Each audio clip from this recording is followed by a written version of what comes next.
Hey Fandesals, did you ever want to be in the room where it happened? I know I did.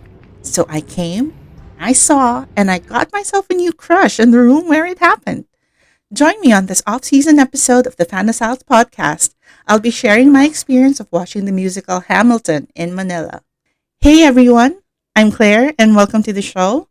First, a little background for those who are not into musicals. Hamilton is a show about the life of American founding father Alexander Hamilton. It's the creation of Lin-Manuel Miranda and it runs for 2 hours and 45 minutes. I've been a fan of the show for years. I fell in love listening to the songs on Spotify, and I later became obsessed with watching clips online until it came out on Disney Plus. When they announced that the show was coming to Manila, I grabbed tickets as soon as I had the chance. The tickets were a bit expensive for me, but I have no regrets, none at all. The show tackles Alexander Hamilton's life. It goes from his painful childhood to becoming an immigrant, and then it shows his struggle to make a name for himself as a soldier and a politician. There are a lot of characters in the show, but each one has a specific role in the life of Alexander Hamilton. What I love about it is how some actors have dual roles in the musical. An actor could be playing one role in the first act and then another in the second. I couldn't wait to see how this new set of actors would pull that off in this show. Another thing I wanted to see was the rotating part of the stage. I mean, I've seen it so many times online, but seeing it live and watching how the actors moved with it, well, that was something that I was really excited to see. Another thing that was exciting for me was having Rachel Ango in the cast as Eliza. I love that she's part of this tour. I mean, I heard her sing First Burn and I've been curious about how she'll play Eliza. So, as a fellow Filipino, I was really very curious and excited at the same time to see how well she could be able to take on the role of Eliza Hamilton. To be honest, my expectations for the show were high. I was also worried about whether I would be able to like it with this new set of actors. I mean, I was a big fan of the original cast, the same people who were in the Disney Plus version. I was so used to them that I actually couldn't imagine anyone else playing the roles in the show. I was so happy that when I did get to watch the show, the whole cast surpassed my expectations and turned me into a fan.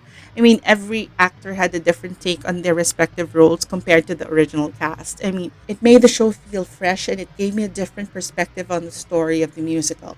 The cast left me feeling so moved by the experience that by the end of the show, I was wishing I could watch it all over again. Good luck with that. The music, as it always does, gave me goosebumps. I mean, hearing the first few bars as the musical started, it gave me the chills. I was finally hearing everything and seeing everyone right in front of me. I mean, after all these years, I was so happy. But, as expected, I found myself singing in my head. Of course, I had to stop myself from singing out loud. But I loved hearing My Shot and Skylar Sisters. I was actually teary eyed to finally see my favorites Helpless and Satisfied performed live. And I was so moved when they did Yorktown and One Last Time. I thought those two shows were such standout performances from this one. One thing that I got to appreciate more from seeing the show live was the choreography. While I did see the show on Disney, being able to see every little thing that was happening on stage, it was eye opening. There's a lot of choreography involving other characters in the background. I never noticed those things in the streaming video. They added so much to the look and the feel of every scene, and I was so happy that I got to see it. As far as performances go, this cast gave the show a different flavor compared to the original. Let me go through everyone one by one. Let's start with the actors who played one role throughout the show. Jason Arrow plays the title role of Alexander Hamilton. I've been so used to seeing Lin-Manuel Miranda in this role that I wasn't sure if I would like anyone else as Hamilton. I was so happy that Jason actually did so well. It was a very different take on the role, but I liked it. Lin's Aham was very serious and a bit intense, but Jason's portrayal, he had a good share of being light and funny and also being a bit sassy on the side. I loved that. I thought it was really great. But even with the light and funny side, he was also good during the It's Quiet Uptown scene. I found myself crying as I watched him as Hamilton mourning the death of his son. He was really, really good. Of course, it was also exciting to see Rachel Ango as Eliza Hamilton. I haven't seen her in the role before, and I couldn't help but be in awe of her performance. There was just so much emotion in the way that she sang. I could feel the anger and the frustration she had when she sang Burn. And I also felt her pain when she was singing It's Quiet Uptown. I love that she was the main character by the end of the show. I felt so proud to see a fellow Filipinos shine at that moment. It was amazing. I remember thinking that Akina Edmonds was singing Angelica Schuyler in a way that I wasn't used to. It was different in a way that I didn't know what to expect from her in the role, actually. Hearing her sing Helpless, it made me think that she'd do Satisfied in a different way, and I was right. That song is one of my favorites from the musical, and I was wondering how she would perform it. And oh my goodness, she did it so well. It was so different, and I loved it. Her Angelica was so confident and so self assured. I was so happy to see her interpretation of the role. It was very different from the original, but I loved this one better. DeAndre Woods took on the role of Aaron Burr. Of all the actors, his portrayal was the one that I liked the most. I thought that Leslie Odom's Aaron Burr felt a bit spiteful about Hamilton. He had regrets about killing him, but he also resented him. With Woods, his Burr felt like he only wanted to belong, like he just wanted to be in the room where it happens, as they say. He was only desperate to belong in that way, and it wasn't anything against Hamilton himself. I don't know if Woods meant it to be that way, but that was how I saw it from his performance, and I kind of liked his version of Aaron Burr better. I also loved Brent Hill as King George. I didn't think I would be a fan of him. I didn't think that I would like it because I'm a big Jonathan Groff fan and I thought he did it perfectly. But Brent Hill did his part so well that I couldn't help but look forward to whenever he was on stage. Even when he was just on the side, I would keep watching him because he was so funny. There was just an insanity that felt lovable and funny at the same time with the way he portrayed King George. Um, and then there's also Darnell Abraham, who plays George Washington on this tour. I didn't think anyone could take on this commanding and respected role, honestly. Christopher Jackson as George Washington in the original, he was just unforgettable. But I have to admit, Darnell Abraham had such a powerful performance. His Washington felt larger than life, and he had the strong presence whenever he was on stage. His performance of One Last Time was very moving, and it's one of my favorite performances from this particular show. Now let's move on to the other actors who played dual roles. I thought actually that these guys were the ones who had the harder job, to be honest. I mean, getting into the zone to be two different people in the same show must have been so confusing, but they still managed to do that. They were able to change so well that you don't notice that it's the same actor in two roles. Let's start with Alandra Eramiha. I'm sorry if I'm butchering your name.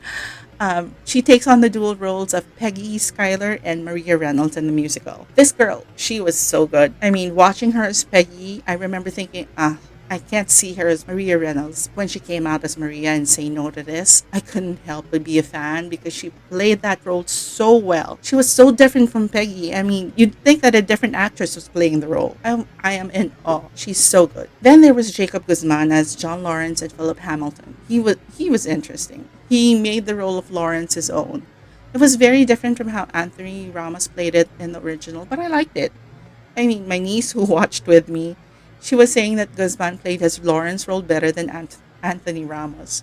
She said that there was a hint of the rumors between Lawrence and Hamilton with the way he was performing Lawrence more than when Anthony Ramos was doing it. I think he was actually able to play the role very well. He was also very different as Philip Hamilton. He's one of those actors that also made me cry during his death scene. I mean, that was a really good one.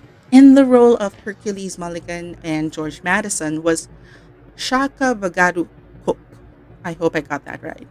I had my expectations because of the original cast, and I have to admit, I liked the original Mulligan more, but his George Madison, that was actually better. Last but not least, my crush, David Park, plays the Marquis de Lafayette and Thomas Jefferson.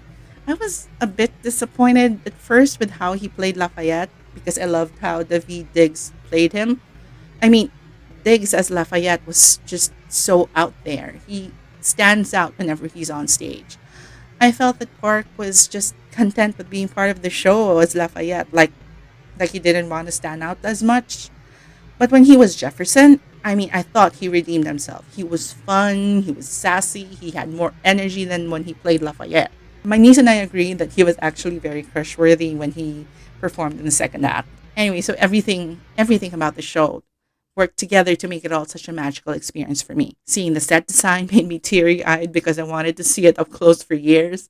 And then I loved how that one backdrop worked for all the different settings of the show. I mean, it will never cease to amaze me how good it is. The lighting also added a different dimension to every scene. Every little thing on that stage helped to make the whole story come alive. I mean, I will never forget it. If you haven't seen Hamilton in Manila yet, you can still catch them until the end of November. Tickets are available via lottery, and you can go to gmg-productions.com/hamilton/lottery for more information. You won't regret seeing the show because really there's nothing like it. It has world-class talent, an award-winning production, and it has really amazing songs.